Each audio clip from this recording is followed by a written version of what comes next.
ನಮಸ್ಕಾರ. Praise the lord Jesus.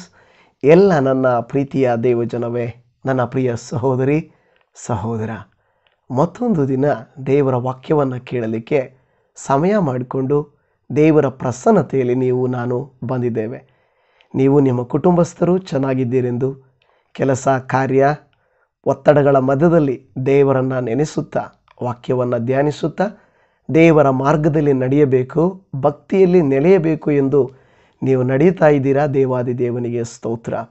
ಈ ಲೋಕಯಾತ್ರೆಯಲ್ಲಿ ಒಳ್ಳೆಯವರಾಗಿ ಪರಿಶುದ್ಧರಾಗಿ ಭಕ್ತಿಯಲ್ಲಿ ನಡೆಯುವುದು ಸುಲಭ ಅಲ್ಲವೇ ಅಲ್ಲ. ಪಾಪಿಗಳಾಗಿ ಕೆಟ್ಟವರಾಗಿ ಇಷ್ಟ ಬಂದ ರೀತಿಯಲ್ಲಿ ನಡೆಯಬಹುದೇನೋ, ಆದರೆ ಪರಿಶುದ್ಧರಾಗಿ ಜೀವಿಸುವುದು ತುಂಬ ಕಷ್ಟಕರವಾಗಿದೆ. ಇಂತಹ ಪ್ರಯಾಣದಲ್ಲಿ, ಇಂಥ ಯಾತ್ರೆಯಲ್ಲಿ ಹೇಗೆ ಕೆಲವು ಸಾರಿ ಬಿಸಿಲು, ಮಳೆ, ಪ್ರವಾಹ, ಬಿರುಗಾಳಿ ಬರುತ್ತದೋ, ಅಂಥ ಸಂದರ್ಭದಲ್ಲಿ ನಾವು ಮಳೆ ಬಂದಾಗ ಯಾವುದೋ ಒಂದು ಮನೆಯನ್ನು, ಬಿಸಿಲು ಬಂದಾಗ ಗಿಡವನ್ನು, ಪ್ರವಾಹ ಬಂದಾಗ ಬಂಡೆಯನ್ನು ಆಶ್ರಯಿಸುತ್ತೇವೋ, ಹಾಗೆ ಈ ಲೋಕಯಾತ್ರೆಯಲ್ಲಿ ಪ್ರತಿ ಸಾರಿ ಏನೇ ಕಷ್ಟ, ಏನೇ ಪ್ರಯಾಸಗಳು ಬಂದರೂ ಕೂಡ, ಯಾವುದೇ ಕಳವಳ ಚಿಂತೆಗಳು ಬಂದರೂ ಕೂಡ ನಾವು ದೇವರ ಹಸ್ತವನ್ನು ಆಶ್ರಯಿಸುತ್ತೇವೆ. ಏಕೆಂದರೆ ದೇವರ ವಾಕ್ಯವೇ ನಮಗೆ ಅಭಯ ಹಸ್ತವಾಗಿದೆ. ಇವತ್ತು ದೇವರು ಅದೇ ತನ್ನ ವಾಕ್ಯದ ಮೂಲಕವಾಗಿ ನಮ್ಮೊಟ್ಟಿಗೆ ಮಾತನಾಡ್ತಾ ಇದ್ದಾರೆ. ಈ ದಿನದ ಮುಖ್ಯವಾದಂಥ ದೇವರ ವಾಕ್ಯವು ಧರ್ಮೋಪದೇಶ ಕಾಂಡ ಗ್ರಂಥ 33ನೇ ಅಧ್ಯಾಯ 27ನೇ ವಚನ. ಆದಿಯಿಂದಲೂ ದೇವರೇ ನಿಮಗೆ ನಿವಾಸ ಸ್ಥಾನವಾಗಿದ್ದಾನಲ್ಲ, ಸದಾ ದೇವರ ಹಸ್ತವೇ ನಿಮಗೆ ಆಧಾರ ಎಂಬುದಾಗಿ ಹೇಳುತ್ತಾ ಇದೆ. ನನ್ನ ಪ್ರಿಯ ದೇವಜನವೇ, ಸಣ್ಣ ಪ್ರಾಯದಲ್ಲಿ ಮಕ್ಕಳಿಗೆ ತಂದೆ ತಾಯಿಗಳನ್ನು ಬಿಟ್ಟರೆ ಬೇರೆ ಆಧಾರ ಇಲ್ಲ. ಅವರು ತಾವಾಗಿ ನಡೀಲಿಕ್ಕೆ ಬಂದಾಗ, ಶಾಲೆಗೆ ಕಾಲೇಜಿಗೆ ಹೋಗಲಿಕ್ಕೆ ಬಂದಾಗ ಅವರು ತಂದೆ ತಾಯಿಗಳನ್ನು ಸ್ವಲ್ಪ ದೂರ ಮಾಡಿಕೊಳ್ತಾರೆ. ಸ್ನೇಹಿತರನ್ನು ಇಲ್ಲವೇ ಬಂಧುಗಳನ್ನು, ಯಾರಾದರೂ ಹೆಲ್ಪ್ ಮಾಡೋರನ್ನ ಅವರು ಆಶ್ರಯಿಸ್ತಾರೆ. ಇನ್ನು ಕೆಲವು ದಿನ ಹೋದ ಮೇಲೆ ತಂದೆ ತಾಯಿಗಳು ಬೇಡ, ಗಂಡ ಇಲ್ಲ ಹೆಂಡತಿ ಸಾಕು ಅಂತಾರೆ. ಆನಂತರ ಮಕ್ಕಳು ಬರ್ತಾರೆ. ಹೀಗೆ ಒಬ್ಬರನ್ನೊಬ್ಬರು ಬಿಟ್ಟು ಇನ್ನೊಬ್ಬರನ್ನ ಆಶ್ರಯಿಸುತ್ತಾ ಮುಂದಕ್ಕೆ ಸಾಗ್ತಾರೆ. ಜೀವಿತವೆಲ್ಲ ಒಬ್ಬರೇ ನನಗೆ ಆಧಾರ ಎಂದು ಹೇಳಲಿಕ್ಕೆ ಸಾಧ್ಯವಾಗುವುದಿಲ್ಲ, ಮತ್ತು ಅಂಥವರು ನಮಗೆ ಸಿಗುವುದು ಕೂಡ ಇಲ್ಲ. ನಾವೇ ಎಷ್ಟೋ ಜನರನ್ನ ನಂಬ್ತೇವೆ, ಎಷ್ಟೋ ಜನರೊಟ್ಟಿಗೆ ಇರಬೇಕು, ಅವರು ನಮ್ಮ ಲೈಫ್ ಲಾಂಗ್ ಇರಬೇಕು ಅಂತ ಆಶಿಸ್ತೇವೆ. ಆದರೆ ಅವರು ಹೇಗೆಂದರೆ, ಹೊಸ ನೀರು ಬಂದಾಗ ಹಳೆ ನೀರು ಬೇಡ ಎಂದಂಗೆ, ಹೊಸಬರು ಬಂದಾಗ ಹಳಬರಾದಂಥ ನಮ್ಮನ್ನು ಬಿಟ್ಟು ಮುಂದಕ್ಕೆ ಸಾಗಿ ಹೋಗ್ತಾ ಇರ್ತಾರೆ. ಆದರೆ ಪ್ರಿಯ ದೇವಜನವೇ, ಇವತ್ತು ಕರ್ತನ ಶುಭ ವರ್ತಮಾನ ಏನೆಂದರೆ, ಯಾವ ಮನುಷ್ಯರು ನಿಮ್ಮನ್ನು ಬಿಟ್ಟು ಅಗಲಿ ಹೋದರೂ ಕೂಡ ನಾನು ಸ್ಥಿರವಾಗಿರುತ್ತೇನೆ ಎಂದು ಹೇಳುವಂಥ ದೇವರೊಬ್ಬಾತನು ನಮಗಿದ್ದಾನೆ. ಹೌದು ಪ್ರಿಯರೇ, ನೀವು ನಾನು ಜನಿಸುವುದಕ್ಕಿಂತ ಮುಂದೆ ಆತನು ನಮ್ಮನ್ನು ನಮ್ಮ ತಾಯಿಯ ಗರ್ಭದಲ್ಲಿಯೇ ಕಂಡಿದ್ದಾನೆ. ನಾವು ಸಣ್ಣ ಮಕ್ಕಳಿದ್ದಾಗಲೂ, ಯವನಸ್ಥರಾದಾಗಲೂ, ವೃದ್ಧರಾದಾಗಲೂ, ನಮ್ಮ ತಲೆ ಕೂದಲುಗಳು ನೆರೆಯಾದಾಗಲೂ ಕೂಡ ಆತನು ನಮಗೆ ಸಹಾಯಕನಾಗಿ ಇರುತ್ತಾನೆ.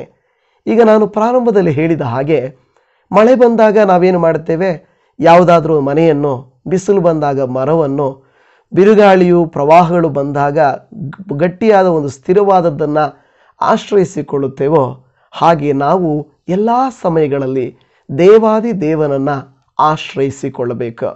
ಯಾರು ದೇವರನ್ನು ಆಶ್ರಯ ದುರ್ಗವಾಗಿ ಆಶ್ರಯಿಸಿಕೊಳ್ಳುತ್ತಾರೋ ಅವರು ಸುರಕ್ಷಿತವಾಗಿರುತ್ತಾರೆ. ಹಳೆಯ ಕಾಲಗಳಲ್ಲಿ ತಮ್ಮ ಸಾಮ್ರಾಜ್ಯಗಳನ್ನು ಕಾಪಾಡಿಕೊಳ್ಳುವುದಕ್ಕಾಗಿ ರಾಜರುಗಳು ದೊಡ್ಡ ಕೋಟೆಗಳನ್ನು, ಅರಮನೆಗಳನ್ನು ಕಟ್ಟಿಕೊಳ್ಳುತ್ತಿದ್ದರು. ತಮ್ಮ ರಾಜ್ಯದ ಸುತ್ತಲೂ ಇಲ್ಲ ಪಟ್ಟಣದ ಸುತ್ತಲೂ ದೊಡ್ಡ ದೊಡ್ಡ ಬಂಡೆಗಲ್ಲುಗಳನ್ನು ಹಾಕಿ ಅವರು ಸುಭದ್ರವಾಗಿ ಇಡುತ್ತಾ ಇದ್ದರು. ಯಾಕೆಂದರೆ ಶತ್ರುಗಳಾಗಲಿ, ಯಾವುದೇ ರೀತಿಯಾದ ಪ್ರವಾಹಗಳಾಗಲಿ, ಯಾವುದೇ ರೀತಿಯಾದಂಥ ನೈಸರ್ಗಿಕವಾದ ವಿಪತ್ತುಗಳಾಗಲಿ ತನ್ನ ರಾಜ್ಯದೊಳಗೆ ಅದು ಬೇಗನೆ ಸುಲಭವಾಗಿ ಬರಬಾರದೆಂಬ ಉದ್ದೇಶಕ್ಕಾಗಿ ಅವರು ಹಾಗೆ ಮಾಡುತ್ತಾ ಇದ್ದರು. ಇವತ್ತು ಒಬ್ಬ ಅರಸನು ತನ್ನ ಸಾಮ್ರಾಜ್ಯದ ಕುರಿತಾಗಿ ಅಷ್ಟಾಗಿ ಆಲೋಚನೆ ಮಾಡುವಾಗ, ಹಾಗೆಯೇ ದೇವರು ಸಮುದ್ರವು ತನ್ನ ಎಲ್ಲೆಯನ್ನು ಬಿಟ್ಟು ಬಾರದ ಹಾಗೆಯೂ, ಹೆಚ್ಚಿನ ಬಿಸಿಲು ಕಾಯದ ಹಾಗೆ ಓಝೋನ್ ಪದರವನ್ನು ಮತ್ತು ಹೆಚ್ಚಿನ ಬಿರುಗಾಳಿ ಬೀಸದ ಹಾಗೆ ಪ್ರತಿಯೊಂದನ್ನು ದೇವರು ಖಂಡಿತವಾಗಿ ಎಷ್ಟು ಬೇಕೋ ಅಷ್ಟನ್ನು ಆತನು ನಿಯಂತ್ರಿಸಿ ಇಟ್ಟಿರುವುದನ್ನು ನಾವು ಕಾಣುತ್ತಾ ಇದ್ದೇವೆ. ಆದರೆ ಎಷ್ಟೋ ಜನ ಮಾನವರು ಸೃಷ್ಟಿಕರ್ತನ ಈ ಸಹಾಯ ಹಸ್ತವನ್ನು ಅವರು ಕಾಣ್ತಾ ಇಲ್ಲ. ಆದರೆ ನಾವು ಕೂಡ ಹಾಗೇನೆ ದೇವರ ಅಭಯ ಹಸ್ತ, ದೇವರ ಸಹಾಯಹಸ್ತವನ್ನು ನಾವು ಕಾಣದೆ ಹೋದರೆ ನಾವು ಮಾಡುವುದು ತಪ್ಪಾಗುತ್ತದಲ್ವಾ. ಈ ಧರ್ಮೋಪದೇಶ ಕಾಂಡ ಗ್ರಂಥ 33:27 ಆದಿಯಿಂದಲೂ ದೇವರೇ ನಿನಗೆ ನಿವಾಸ ಸ್ಥಾನವಾಗಿದ್ದೀಯಲ್ಲ ಇದ್ದಾನಲ್ಲ, ನಿಮಗೆ ನಿವಾಸ ಸ್ಥಾನ. ಏನು ನಿವಾಸ ಸ್ಥಾನ? ವಾಸ ಮಾಡುವ ಸ್ಥಾನ. ಇವತ್ತು ಒಂದು ವಾಸ ಮಾಡುವ ಸ್ಥಾನ ಮನೆಗಿದೆ. ನಾವೆಲ್ಲರೂ ಕೆಲಸ ಮಾಡಿ ಮನೆಗೆ ಬರ್ತೇವೆ. ಪಕ್ಷಿಗಳು ಎಷ್ಟೋ ದೂರ ಹಾರಿ ಹೋಗಿ ಮತ್ತೆ ಗೂಡಿಗೆ ಬರ್ತವೆ. ಪ್ರಾಣಿಗಳು ಎಲ್ಲೆಲ್ಲೋ ಸುತ್ತು ಬಿಟ್ಟು ಮತ್ತೆ ಗುಹೆಗೂ ತಮ್ಮ ಸ್ಥಳಗಳಿಗೆ ಬರ್ತವೆ. ಯಾಕೆಂದರೆ ಅದು ವಿಶ್ರಾಂತಿ ಸ್ಥಳ, ಸುರಕ್ಷಿತವಾದ ಸ್ಥಳ.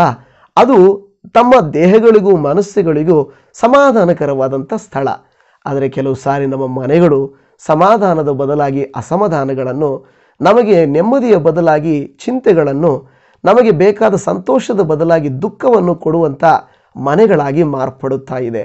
ಪ್ರೀತಿಯ ದೇವಜನವೇ, ಈ ವಾಕ್ಯವನ್ನು ಆಲಿಸುತ್ತಿರುವಂಥವರೇ, ನೀವು ನಿಮ್ಮ ಭವಿಷ್ಯತ್ತಿಗೆ ನೀವು ಏನು ಮಾಡಿಡದೆ ಹೋದರೂ ಕೂಡ, ನಿಮ್ಮ ಮಕ್ಕಳಿಗಾಗಲಿ ಮನೆ, ಆಸ್ತಿ, ಐಶ್ವರ್ಯ ಯಾವುದು ಮಾಡಲಿಕ್ಕೆ ಆಗದೆ ಹೋದರೂ ಕೂಡ, ಒಬ್ಬ ದೇವ ಸೇವಕನಾಗಿ ನಾನು ನಿಮಗೆ ಹೇಳೋದೇನೆಂದರೆ, ನಿಮ್ಮ ಮನೆಯಲ್ಲಿ ಇರುವುದರಲ್ಲಿ ತಿಂದು ತೃಪ್ತರಾಗಿರ್ರಿ. ನಾಳೆಯ ಕುರಿತು ಚಿಂತೆ ಮಾಡಬೇಡ್ರಿ. ದಯಮಾಡಿ ಆಫೀಸಲ್ಲಿ ಹೋಗುವಾಗ ಆಫೀಸಲ್ಲಿ ಕೆಲಸ ಮಾಡುವ ಸಹೋದರನಿಗೆ ಎಷ್ಟೋ ಟೆನ್ಷನ್ ಇರ್ತದೆ. ಆಫೀಸಲ್ಲಿ ಇಲ್ಲ ಹೊರಗಡೆ ಕೆಲಸ ಮಾಡುವ ಸಹೋದರಿಗೆ ಎಷ್ಟೋ ಟೆನ್ಷನ್ ಇರ್ತದೆ. ಮನೆಯಲ್ಲಿಯೂ ಹೊರಗಡೆನೂ ಕೆಲಸ ಮಾಡಬೇಕು ಮತ್ತು ಕೆಲವರು ಹೊರಗಡೆ ಮಾಡಬೇಕು. ನೋಡಿ, ಅವರ ಕಷ್ಟಾರ್ಜಿತವನ್ನು ಅರ್ಥ ಮಾಡಿಕೊಂಡು ಮನೆಗೆ ಬರುವಾಗ ಮನೆಯಲ್ಲಿ ನೆಮ್ಮದಿ ಇರಲಿ. ಪ್ರಿಯ ದೇವಜನವೇ, ಮನೆಯಲ್ಲಿಯೂ ನೆಮ್ಮದಿ ಇಲ್ಲದೆ ಹೋದರೆ, ಆಫೀಸಲ್ಲಿ ನೆಮ್ಮದಿ ಇಲ್ಲದೆ ಹೋದರೆ ಎಲ್ಲಿಗೆ ಹೋಗಬೇಕು? ನೀವೇ ಆಲೋಚನೆ ಮಾಡಿ. ಅದಕ್ಕೆ ಲೋಕದ ಜನ ಅನೇಕರೇನು ಮಾಡ್ತಾರಂದರೆ, ಬಾರ್ಗಳಿಗೂ, ಸಿನಿಮಾ ಥಿಯೇಟ್ರ್ಗಳಿಗೂ, ಪಬ್ಗಳಿಗೂ, ಕ್ಲಬ್ಗಳಿಗೂ ಜನರೊಟ್ಟಿಗೂ ಸೇರಿ ಬೀದಿಗಳಲ್ಲಿ ಅಲ್ಲಲ್ಲಿ ಕುಳಿತುಕೊಂಡು ಮಾತನಾಡಿಕೊಂಡು ಟೈಮ್ ವೇಸ್ಟ್ ಮಾಡ್ತಾ ಇರ್ತಾರೆ. ಪ್ರೀತಿಯ ಸಹೋದರ, ಮನೆಯಲ್ಲಿ ಸ್ವಲ್ಪ ಬೇಸರ ಇದೆ ಅಂತ ಹೇಳಿಬಿಟ್ಟು ನೀವು ಈ ಕಾರ್ಯಗಳನ್ನು ಮಾಡುವುದು ತಪ್ಪಾಗಿದೆ. ಅದನ್ನು ಮಾಡಬಾರ್ದು. ಸಹೋದರಿ, ನೀವು ಕೂಡ ಮನೆಗೆ ಬಂದವರನ್ನು ಸ್ವಲ್ಪ ತಾಳ್ಮೆಯಿಂದಲೂ ಪ್ರೀತಿಯಿಂದಲೂ ನಡೆಸಿಕೊಳ್ಳುವುದನ್ನು ಕಲಿತುಕೊಳ್ಳಬೇಕಾಗಿದೆ. ಯಾಕೆಂದರೆ ಅದು ನಿಮ್ಮ ಕುಟುಂಬ, ನಿಮ್ಮವರು, ನಿಮ್ಮ ಮಕ್ಕಳು. ಸ್ವಲ್ಪ ತಾಳ್ಮೆ ಇರಲಿ. ಬೇಗನೆ ಮುಂಗೋಪ ಬೇರೆ ಕಾರ್ಯಗಳನ್ನು ಮಾಡಬಾರ್ದು. ಈಗ ದೇವರ ವಾಕ್ಯವೇ ಹೇಳುತ್ತಾ ಇದೆ, ದೇವರು ನಮಗೆ ಆದಿಯಿಂದಲೂ ನಿವಾಸ ಸ್ಥಾನವಾಗಿದ್ದಾನೆ. ನಮ್ಮ ಮನೆಯಲ್ಲಿಯೂ ಆತನು ವಾಸ ಮಾಡುವಂಥವನಾಗಿದ್ದಾನೆ. ನಾನು ಯಾಕೆ ಹೇಳಿದೆ ಗೂಡುಗಳಾಗಲಿ, ಒಂದು ವೇಳೆ ಪ್ರಾಣಿಗಳು ವಾಸ ಮಾಡುವಂಥ ಗುಹೆಗಳಾಗಲಿ, ಮನುಷ್ಯರು ವಾಸ ಮಾಡುವ ಮನೆಗಳಾಗಲಿ, ಅದು ವಿಶ್ರಾಂತಿಯಾಗಿದೆ. ಹಾಗೆ ದೇವರು ಕೂಡ ನಮ್ಮ ಮನೆಯಲ್ಲಿ ಆತನು ಬರ್ತಾನೆ, ನಮಗೆ ಸಮಾಧಾನವನ್ನು ಕೊಡುತ್ತಾನೆ.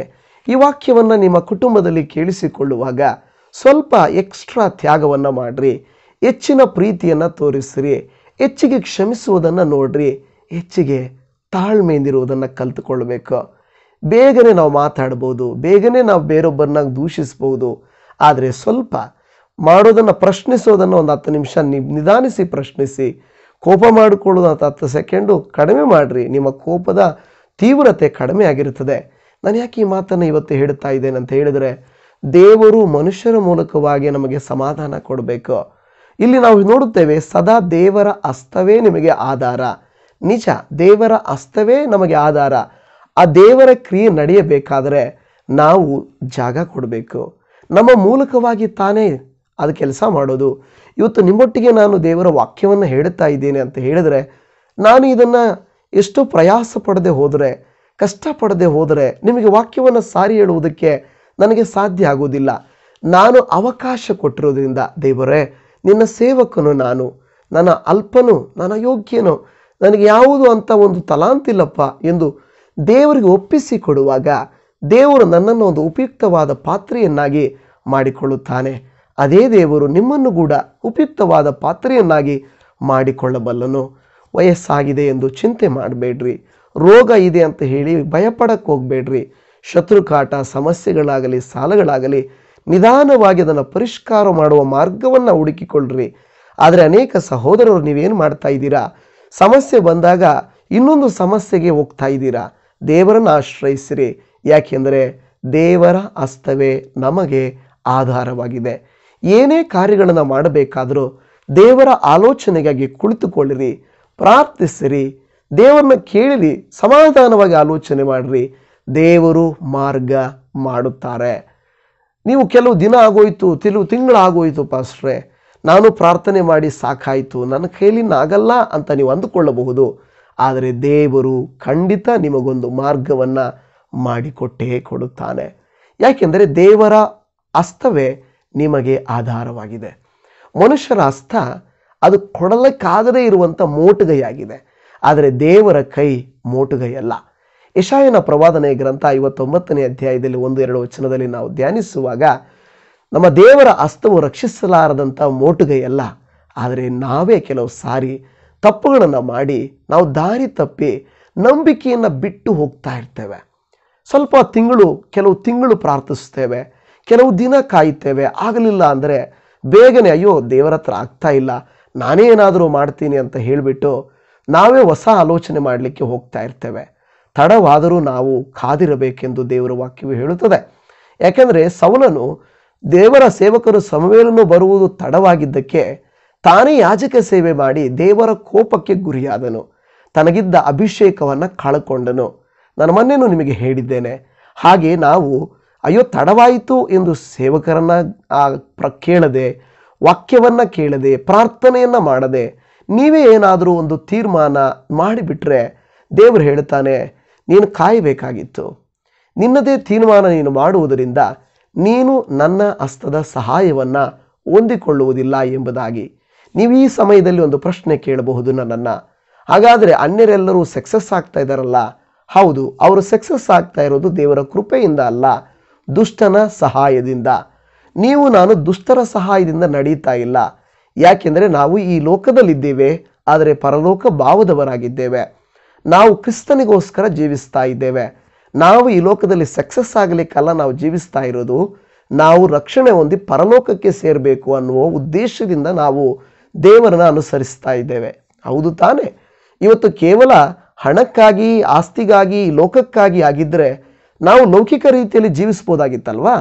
ನಾವು ಹಾಗೆ ಜೀವಿಸ್ತಾ ಇಲ್ಲ ಅಂದರೆ ಅದಕ್ಕೆ ಕಾರಣ ಏನು ಗೊತ್ತಾ?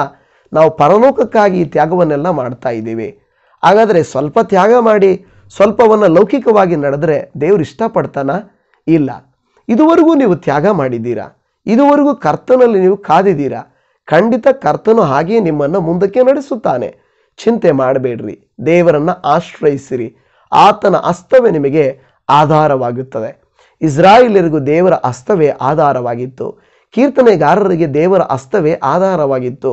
ಅಪೋಸ್ತಲರಿಗೆ ದೇವರ ಹಸ್ತವೇ ಆಧಾರವಾಗಿತ್ತು. ಸೌಲನು ದೇವರ ಭಕ್ತರ ವಿರೋಧವಾಗಿ ತನ್ನ ಕೈಯನ್ನೆತ್ತಿ ಯುದ್ಧ ಮಾಡಬೇಕು, ಅವರನ್ನು ಸಾಯಿಸಬೇಕು ಅಂತ ಹೇಳಿಬಿಟ್ಟು ದಮಸ್ಕ ಪಟ್ಟಣದಿಂದ ಸೈನಿಕರೊಟ್ಟಿಗೆ ಹೊರಟನು. ಆದರೆ ದೇವರ ಹಸ್ತವು ಅವನನ್ನು ತಡೆಯಿತು. ಸೌಲನೇ ಯಾಕೆ ನೀನು ಈ ರೀತಿ ಮಾಡ್ತಾ ಇದೀಯಾ? ಕರ್ತನೇ, ನೀನ್ಯಾರು ಅಂತ ಕೇಳಿದಾಗ, ನೀನು ಹಿಂಸೆ ಪಡಿಸುತ್ತಿರುವಂಥ ಯೇಸುವೇ ನಾನು ಅಂದರು. ನಾನು ಯಾವಾಗ ಹಿಂಸೆ ಪಡಿಸಿದೆ? ಹಾಗಾದರೆ ದೇವರ ಮಕ್ಕಳನ್ನು ಹಿಂಸೆ ಪಡಿಸಲಿಕ್ಕೆ ಹೋಗಾಗ ದೇವರ ಹಸ್ತವು ಸುಮ್ಮನೆ ಇರೋದಿಲ್ಲ. ದೇವರ ಹಸ್ತವು ಅವನಿಗೆ ಬುದ್ಧಿಯನ್ನು ಕಲಿಸಿತು, ಅವನನ್ನು ಮಾರ್ಪಡಿಸಿತು. ಇವತ್ತು ನಿಮಗೂ ನನಗೂ ಅದೇ ದೇವರ ಹಸ್ತವು ಆಶ್ರಯವಾಗಿದೆ. ಆತನ ಕೈ ಸಣ್ಣದಲ್ಲ. ಆತನ ಕೈ ಕೆಳಗೆ ನಾವಿರುವಾಗ ಆತನ ಅಭಯ ಹಸ್ತವು, ಆತನ ಕೈ ನಮಗೆ ಧೈರ್ಯವನ್ನು ಕೊಡುತ್ತದೆ. ಆತ ನಮಗಾಗಿ ಹೊಂದಿದ ಗಾಯಗಳು, ಆತ ನಮಗಾಗಿ ಹೊಂದಿದ ಪೆಟ್ಟುಗಳು, ಆತ ನಮಗಾಗಿ ಹೊಂದಿದ ಜಯವು ನಮಗೆ ಕಾಣಿಸುತ್ತದೆ. ಆತನ ಹಸ್ತವೇ ನಮಗೆ ಆಧಾರ. ಯಾವ ಮನುಷ್ಯರ ಹಸ್ತವನ್ನು ನಂಬಲಿಕ್ಕೆ ಹೋಗಬೇಡ್ರಿ. ಎಲ್ಲರೂ ಕೈ ಬೀಸಿಬಿಟ್ಟು ನನಗೆ ಓಟ್ ಹಾಕಿ, ನನಗೆ ಸಹಾಯ ಮಾಡಿ, ನನ್ನನ್ನು ಗೆಲ್ಲಿಸಿ ಅಂತ ಕೈ ಮುಗಿತಾರೆ, ಕೈ ತೋರಿಸ್ತಾರೆ, ಕೈಯಲ್ಲಿ ಕೊಡ್ತಾರೆ, ಎಲ್ಲವನ್ನೂ ಮಾಡ್ತಾರೆ. ಮನುಷ್ಯರು, ಅಧಿಕಾರಿಗಳು, ಲೋಕಸ್ಥರು, ಲೋಕದ ಜನರು ಎಲ್ಲವೂ ತಮ್ಮ ಸ್ವಾರ್ಥಕ್ಕಾಗಿಯೇ ಕೈಯನ್ನು ಉಪಯೋಗಿಸ್ತಾರೆ. ಆದರೆ ದೇವರು ತನ್ನ ಹಸ್ತವನ್ನು ಉಪಯೋಗಿಸುವುದು ಬಿದ್ದ ನಮ್ಮನ್ನು ಮೇಲೆತ್ತುವುದಕ್ಕೂ, ಕಷ್ಟದಲ್ಲಿರುವಂಥ ನಮ್ಮನ್ನು ಕರುಣಿಸುವುದಕ್ಕೂ, ದಯ ತೋರಿಸಿ ಆತನ ಕೈಯಿಂದ ನಮ್ಮನ್ನು ಸವರಿ, ಆತನು ನಮ್ಮನ್ನು ಆಧರಿಸಿ ನಮ್ಮನ್ನು ಪ್ರೀತಿಸ್ತಾನೆ. ಎಷ್ಟೋ ಜನರ ಮೇಲೆ ಯೇಸು ಸ್ವಾಮಿ ತನ್ನ ಕೈಗಳನ್ನಿಟ್ಟರು. ಕುಷ್ಠರೋಗಿಗಳ ಮೇಲೆ ಕೈಯನ್ನಿಟ್ಟರು. ಬಿದ್ದು ಹೋದವರನ್ನ ಕೈ ಹಿಡಿದು ಮೇಲೆ ಕೆತ್ತಿದರು. ಯೇಸುವಿನ ಹಸ್ತವು ಖಂಡಿತ ಯಾವಾಗಲೂ ಕರುಣೆಯುಳ್ಳ ಹಸ್ತವಾಗಿದೆ. 38 ವರ್ಷದಿಂದ ಬಿದ್ದಂಥ ವ್ಯಕ್ತಿಯನ್ನಾಗಿರಲಿ, 12 ವರ್ಷದಿಂದ ಬಿದ್ದ ಸ್ತ್ರೀಯನ್ನಾಗಲಿ, ಕಲ್ಲುಗಳಿಂದ ಹೊಡಿಲಿಕ್ಕೆ ಬಂದಂಥ ವ್ಯಭಿಚಾರಿಣಿಯಿಂದ ಸಿಕ್ಕಿ ಬಿದ್ದಂಥ ಸ್ತ್ರೀ ಆಗಿರಲಿ, ಕುಷ್ಠರೋಗಿಗಳಾಗಿರಲಿ, ಎಲ್ಲರನ್ನ ಯೇಸು ಸ್ವಾಮಿಯ ಹಸ್ತವು ಸ್ಪರ್ಶಿಸಿತು. ಇವತ್ತು ಆತನ ಹಸ್ತವೇ ನಿಮಗೂ ನನಗೂ ಆಶ್ರಯ, ಆಧಾರವಾಗಿದೆ. ಆದ್ದರಿಂದ ನೀವು ನಾನು ಭಯಪಡಬೇಕಾಗಿಲ್ಲ. ಆತನ ಹಸ್ತವು, ದೇವರೇ ನಿನ್ನ ಹಸ್ತವು ನನ್ನನ್ನು ಸ್ಪರ್ಶಿಸಲಯ್ಯ, ನಿನ್ನ ಹಸ್ತದ ಕೆಳಗೆ ನಾನು ಸದಾ ಆಶ್ರಯಿಸುವುದಕ್ಕೆ ಕೃಪೆ ತೋರಿಸಯ್ಯ, ನಿನ್ನ ಕೈ ಕೆಳಗೆ ನಾನು ವಾಸ ಮಾಡುವಂತೆ ಮಾಡಯ್ಯ ಎಂದು ನಾವು ದೇವರನ್ನ ಕೇಳುವುದಾದರೆ ಆತನ ಹಸ್ತವು ಎಲ್ಲ ವಿಧವಾದ ಸಕಲ ವಿಧವಾದ ಸಮಸ್ಯೆಗಳಿಂದ, ಕಷ್ಟಗಳಿಂದ ನಿಮ್ಮನ್ನು ನನ್ನನ್ನು ಕಾಪಾಡಲಿಕ್ಕೆ ಶಕ್ತಿ ಉಳ್ಳಂಥ ನಾಮವಾಗಿದೆ. ಆತನ ಹಸ್ತವೇ ನಮಗೆ ಅಭಯ ಹಸ್ತವಾಗಿದೆ, ಹಸ್ತವೇ ನಮಗೆ ಆಧಾರವಾಗಿದೆ. ಕೀರ್ತನೆಗಳ ಗ್ರಂಥದಲ್ಲಿ 18ನೇ ಕೀರ್ತನೆ 2ನೇ ವಚನದಲ್ಲಿ, ಯೆಹೋವನು ನನ್ನ ಬಂಡೆಯು, ನನ್ನ ಕೋಟೆಯು, ನನ್ನ ವಿಮೋಚಕನು, ನನ್ನ ದೇವರು, ನನ್ನ ಆಶ್ರಯ ಗಿರಿಯು, ನನ್ನ ಗುರಾಣಿಯು, ನನ್ನ ರಕ್ಷಣೆಯ ಕೊಂಬು, ನನ್ನ ದುರ್ಗವೂ ಆಗಿದ್ದಾನೆ ಎಂಬುದಾಗಿ ಕೀರ್ತನೆಗಾರನು ತನ್ನದೇ ಆದ ಶೈಲಿಯಲ್ಲಿ ತಾನು ಹೇಗೆ ದೇವರ ಹಸ್ತದ ಕೆಳಗೆ ಇದ್ದೀನಿ ಎಂಬುದನ್ನು ಆತನು ಹೋಲಿಕೆ ಮಾಡಿ ಹೇಳುತ್ತಾ ಇದ್ದಾನೆ. ಇಲ್ಲಿ ಹೇಳ್ತಾ ಇದ್ದಾನೆ, ಒಂದು ಬಂಡೆಗೆ ಹೋಲಿಕೆ ಮಾಡ್ತಾ ಇದ್ದಾರೆ. ನೋಡಿ, ಬೆಟ್ಟಗಳ ಮಧ್ಯದಲ್ಲಿ ಇರುವಂಥ ಬಂಡೆಗಳು, ಎಷ್ಟೋ ಪ್ರವಾಹಗಳು ಬರುತ್ತವೆ, ಎಷ್ಟೋ ಗಾಳಿ ಬೀಸ್ತದೆ, ಮಳೆ ಬರ್ತದೆ, ಬಿಸಿಲಾಗ್ತದೆ, ಆ ಬಂಡೆ ಕದಲುವುದಿಲ್ಲ. ಬಂಡೆಯ ಕೆಳಗೆ ನಾವು ಇದ್ದರೆ ಆ ದೊಡ್ಡ ಬಂಡೆಗಲ್ಲು ಕದಲುವುದೇ ಇಲ್ಲ. ದೇವರ ವಾಕ್ಯದಲ್ಲಿ ಕೀರ್ತನೆಗಾರನು ನನ್ನ ದೇವರು ಬಂಡೆಯೂ, ನನ್ನ ದೇವರು ಒಂದು ಕೋಟೆಯು, ನಾನೀಗಾಗಲೇ ಕೋಟೆ ಬಗ್ಗೆ ಹೇಳಿದ್ದೇನೆ, ನನ್ನ ದೇವರು ವಿಮೋಚಕನು, ಬಿಡಿಸಲಿಕ್ಕೆ ಶಕ್ತನು, ನನ್ನ ದೇವರು, ನನ್ನ ಆಶ್ರಯ ಗಿರಿಯು, ನಾನು ಆಶ್ರಯಿಸಿಕೊಳ್ಳುವ ಗಿರಿ. ಏನು ಕೀರ್ತನೆಗಾರನ ಹೇಳ್ತೇನೆ, ನಾನು ಆಶ್ರಯಿಸಿಕೊಳ್ಳುತ್ತೇನೆ. ಶತ್ರುಗಳು ಅವನು ಹಿಡಿಯೋಕ್ಕೆ ಬಂದಾಗ ಬೆಟ್ಟದಲ್ಲಿ ಹೋಗಿ ಬಚ್ಚಿಟ್ಕೊಂಡ್ಬಿಡ್ತಾ ಇದ್ದ. ಇವತ್ತು ಅನೇಕ ಸಾರಿ ಕಷ್ಟ ಬಂದಾಗ ನಾವು ಆ ಆಶ್ರಯ ಗಿರಿ ಬೆಟ್ಟದಲ್ಲಿ ಬಚ್ಚಿಟ್ಕೊಂಡಂಗೆ ಆತನು ಕೊಡುವ ಆ ಒಂದು ಸುರಕ್ಷತೆಯಲ್ಲಿ ನಾವು ಬಚ್ಚಿಟ್ಕೊಳ್ತೇವೆ. ಆಶ್ರಯ ಗಿರಿಯು ನನ್ನ ಗುರಾಣಿಯು, ಶತ್ರುಗಳು ಬೀಸುವ ಕತ್ತಿಯಿಂದಲೂ ಶತ್ರುಗಳು ಹಾಕುವ ಬಾಣಗಳಿಂದಲೂ ಬರಬಹುದಾದಂಥ ಕೇಡನ್ನು ಎದುರಿಸಲಿಕ್ಕಿರುವಂಥದ್ದೇ ಗುರಾಣಿಯಾಗಿದೆ. ಇವತ್ತು ನನ್ನ ಪ್ರಿಯ ದೇವಜನವೇ, ನಿಮ್ಮ ದೇವರು ನಿಮಗೂ ನನಗೂ ಆ ರೀತಿಯಾಗಿ ನನ್ನ ರಕ್ಷಣೆಯ ಕೊಂಬು, ನನ್ನ ದುರ್ಗವೂ ಆಗಿದ್ದಾನೆ. ನೋಡಿ, ಕೀರ್ತನೆಗಾರನು ಯಾವ ರೀತಿಯಾಗಿ ತನಗೆ ಬೇಕಾದ ರೀತಿಯಲ್ಲಿ ಹೋಲಿಕೆ ಮಾಡಿಕೊಂಡಿದ್ದಾನೆ. ನೀವು ನಾನು ಇವತ್ತು ನಮ್ಮ ದೇವರು ಹೇಗೆ ನನ್ನನ್ನು ರಕ್ಷಿಸುತ್ತಾನೆ ಎಂದು ನಮ್ಮದೇ ಆದ ಪದಗಳಲ್ಲಿ ನಾವು ದೇವರನ್ನ ಹೊಗಳಬಹುದಾಗಿದೆ, ಹೌದಲ್ವಾ? ಈ ಕಾಲದಲ್ಲಿ ಯಾವುದು ಸುರಕ್ಷಿತವಾದಂಥ ಸ್ಥಳವೋ, ಸುರಕ್ಷಿತವಾದಂಥ ಕಾರ್ಯವೋ ಅದನ್ನು ಹೇಳಿ ನನ್ನ ದೇವರು ಈ ರೀತಿಯಾಗಿ ನನ್ನನ್ನು ಇಟ್ಟಿದ್ದಾರೆ, ನನ್ನ ದೇವರಿಗೆ ಸ್ತೋತ್ರ ಎಂದು ಹೇಳಿ ನಾವು ದೇವಾದಿ ದೇವನಿಗೆ ಕೃತಜ್ಞತೆಯನ್ನು ಸಲ್ಲಿಸಬಹುದಾಗಿದೆ. ನನ್ನ ಪ್ರೀತಿಯ ದೇವಜನವೇ, ದೇವರ ವಾಕ್ಯವನ್ನು ಆಲಿಸುತ್ತಿರುವಂಥ ನನ್ನ ಸಹೋದರಿ ಸಹೋದರ, ಪ್ರತಿದಿನ ನಾವು ದೇವರನ್ನು ಆಶ್ರಯಿಸ್ತಾ ಇದ್ದೇವೆ, ದೇವರ ವಾಕ್ಯವನ್ನು ಆಶ್ರಯಿಸ್ತಾ ಇದ್ದೇವೆ, ದೇವರ ಪ್ರಸನ್ನತೆಯನ್ನು ಆಶ್ರಯಿಸ್ತಾ ಇದ್ದೇವೆ.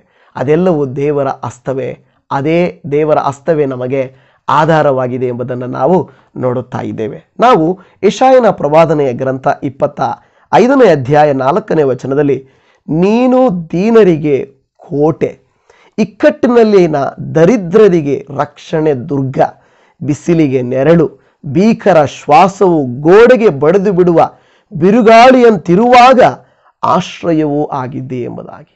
ಸೊ ಈ ವಾಕ್ಯದಲ್ಲಿ ನಮಗೆ ಸ್ಪಷ್ಟವಾಗಿ ಹೇಳಿಕೊಡುತ್ತಾ ಇದೆ, ಬಿರುಗಾಳಿ ಬಂದಾಗಲೂ ಏನಂತ ಹೇಳ್ತದೆ, ಭೀಕರರ ಶ್ವಾಸವು ಗೋಡೆಗೆ ಬಡಿದು ಬಿಡುವ ಗಾಳಿಯಂತೆ, ಬಿರುಗಾಳಿಯಂತೆ, ಬಿಸಿಲಿಗೆ, ಇಕ್ಕಟ್ಟಿಗೆ, ಇಂಥ ಸಮಯದಲ್ಲಿ ದೀನರಿಗೆ ನೀನು ಕೋಟೆಯಾಗಿ, ಇಕ್ಕಟ್ಟಿನಲ್ಲಿರುವ ದರಿದ್ರರಿಗೆ ರಕ್ಷಣಾ ದುರ್ಗವಾಗಿದ್ದಿ ಎಂಬುದಾಗಿ.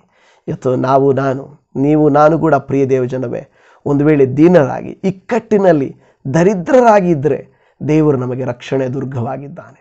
ಆತನ ಹಸ್ತವೇ ನಮಗೆ ಆಧಾರವಾಗಿದೆ. ಪ್ರಿಯ ದೇವಜನವೇ, ಈ ವಾಕ್ಯಗಳನ್ನೆಲ್ಲ ಗಮನಿಸುವಾಗ ನಮಗೆ ಅರ್ಥ ಆಗ್ತದೆ, ನಾವು ಆಶ್ರಯಿಸಿರುವ ದೇವರು ನಮಗೆ ಆಧಾರವಾಗಿದ್ದಾರೆ. ಇವತ್ತು ಸಣ್ಣ ಸಣ್ಣ ವಿಷಯಗಳಲ್ಲಿ ದೇವರು ನಮ್ಮನ್ನು ಎಷ್ಟು ಪ್ರೀತಿಯಿಂದ ನಮ್ಮನ್ನು ಕಾಪಾಡಿ ಅನುಗ್ರಹಿಸಿದ್ದಾನೆಂದರೆ ನಾವು ಹೇಳಲಿಕ್ಕೂ ಕೂಡ ಸಾಧ್ಯವಿಲ್ಲ.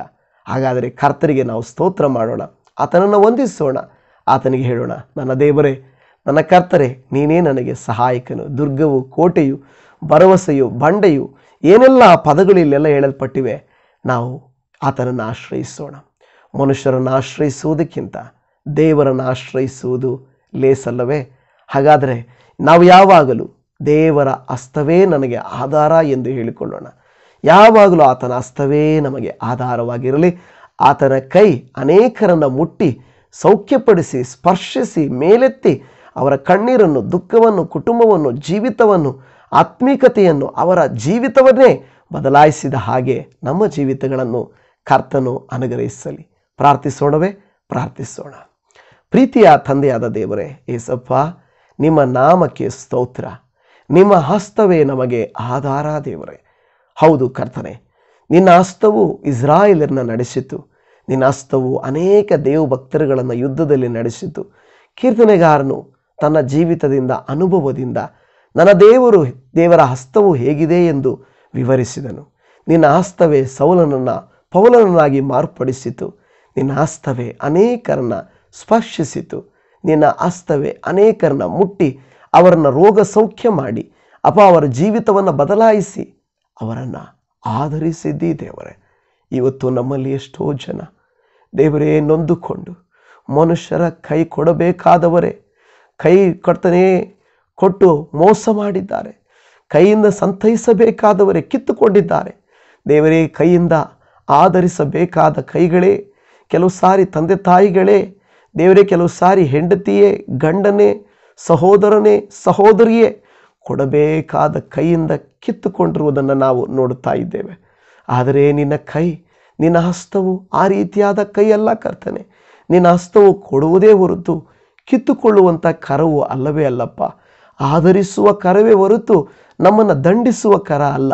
ನಮ್ಮನ್ನು ಪ್ರೀತಿಸಿ, ನಮ್ಮನ್ನು ನೆವರಿ, ನಮಗೆ ಆದರಣೆ ಕೊಡುವ ದೇವರೇ, ನಮ್ಮನ್ನು ಸಂತೈಸುವ ಕರವೇ ಹೊರತು ನಮ್ಮನ್ನು ಕರ್ತನೆ ದುಃಖಪಡಿಸುವ ಕರವು ಅಲ್ಲವೇ ಅಲ್ಲ. ಇವತ್ತು ನಾವು ಧ್ಯಾನ ಮಾಡಿ ನಿನ್ನ ಹಸ್ತವೇ ನಮಗೆ ಆಧಾರವಪ್ಪ ಎಂದು ಹೇಳುವಾಗ ನೀನೇ ಅದಕ್ಕೆ ಅರ್ಹನು. ದೇವರೇ, ನಿನ್ನ ಕೃಪೆಗಾಗಿ ಸ್ತೋತ್ರ, ನಿನ್ನ ದಯೆಗಾಗಿ ಸ್ತೋತ್ರ. ನೀನು ನಮ್ಮ ದೇವರು, ನೀವು ನಮ್ಮ ಕರ್ತನು, ನೀವೇ ನಮ್ಮ ಆಶ್ರಯ ದುರ್ಗವು, ಸಹಾಯಕನು. ನಿನ್ನ ಪ್ರೀತಿಯುಳ್ಳ ನಾಮಕ್ಕೆ ಸ್ತೋತ್ರ ಮಾಡುತ್ತೇನಯ್ಯ. ಈಗ ಇವತ್ತು ಯಾರೆಲ್ಲ ನಾವು ಬಂದು, ಹೌದಪ್ಪ, ನಿನ್ನ ಹಸ್ತವೇ ನನಗೆ ಆಧಾರ ಅಯ್ಯ, ನನ್ನನ್ನು ಮನುಷ್ಯರು ಯಾರು ಕಿತ್ಕೊಂಡಿದ್ದಾರೋ, ನನಗೆ ವಿರೋಧವಾಗಿ ಕೈ ಎತ್ತಿದ್ದಾರೋ ಅವರೆಲ್ಲರ ಕೈಗಳಿಂದ ನನ್ನನ್ನು ಬಿಡಿಸಪ್ಪ. ನಿನ್ನ ಹಸ್ತವು ನನಗೆ ಆಶ್ರಯವಾಗಿರಲಿ, ಆಧಾರವಾಗಿರಲಿ, ದುರ್ಗವಾಗಿರಲಿ, ಕೋಟೆಯಾಗಿರಲಿ. ಸಮಸ್ಯೆಗಳು, ಕಷ್ಟಗಳು, ಕಣ್ಣೀರು, ವೇದನೆಗಳಿಂದ ನಿನ್ನ ಹಸ್ತವೇ ಈ ನನ್ನ ಪ್ರಿಯ ಸಹೋದರಿಯ ಮೇಲೆ ಇರಲಿ. ಬಿಸಿಲು ಬಂದಾಗ ನೆರಳಿನೋಪಾದಿಯಲ್ಲಿ, ಕಷ್ಟ ಬಂದಾಗ ಸುಖದೋಪಾದಿಯಲ್ಲಿ, ಬಿರುಗಾಳಿ ಬಂದಾಗ ಬಂಡೆಯೋಪಾದಿಯಲ್ಲಿ, ರೋಗ ಬಂದಾಗ ಆರೋಗ್ಯದೋಪಾದಿಯಲ್ಲಿ, ಸಾಲಗಳಲ್ಲಿ, ಸಮಸ್ಯೆಗಳಲ್ಲಿ, ಸಂಕಟಗಳಲ್ಲಿ ನಿನ್ನ ಹಸ್ತವು ಅವರಿಗೆ ಆಶ್ರಯವಾಗಿ, ದುರ್ಗವಾಗಿರಬೇಕೆಂದು ನಾನು ಪ್ರಾರ್ಥಿಸ್ತಾ ಇದ್ದೇನೆ. ನಿನ್ನ ಹಸ್ತವನ್ನು ಅವರು ಕಾಣಲಿ ಯೇಸುವಿನ ನಾಮದಲ್ಲಿ. ನಿಮ್ಮ ಹಸ್ತದ ಸ್ಪರ್ಶವು ಅವರನ್ನು ಮುಟ್ಟಲಿ ಎಂದು ಪ್ರಾರ್ಥನೆ ಮಾಡ್ತಾ ಇದ್ದೇವೆ. ಪ್ರಾರ್ಥನೆ ಕೇಳಿ ಇವರನ್ನು ನಿಮ್ಮ ಕರದಿಂದ ಹಿಡಿದು ಮೇಲೆತ್ತಿ ಇವರ ಕುಟುಂಬಕ್ಕೆ ಸಹಾಯಹಸ್ತವನ್ನು ಚಾಚುತ್ತೀರೆಂಬುದಾಗಿ ನಮಗೆ ಸಹಾಯಹಸ್ತವನ್ನು ಚಾಚುವ ನಮ್ಮ ಕರ್ತನು ದೇವರಾಗಿರುವ ಯೇಸುವಿನ ನಾಮದಲ್ಲಿ ತಂದೆಯೇ, ಆಮೇನ್, ಆಮೇನ್. ನಿಮ್ಮೆಲ್ಲರಿಗೂ shalom. Praise the lord Jesus.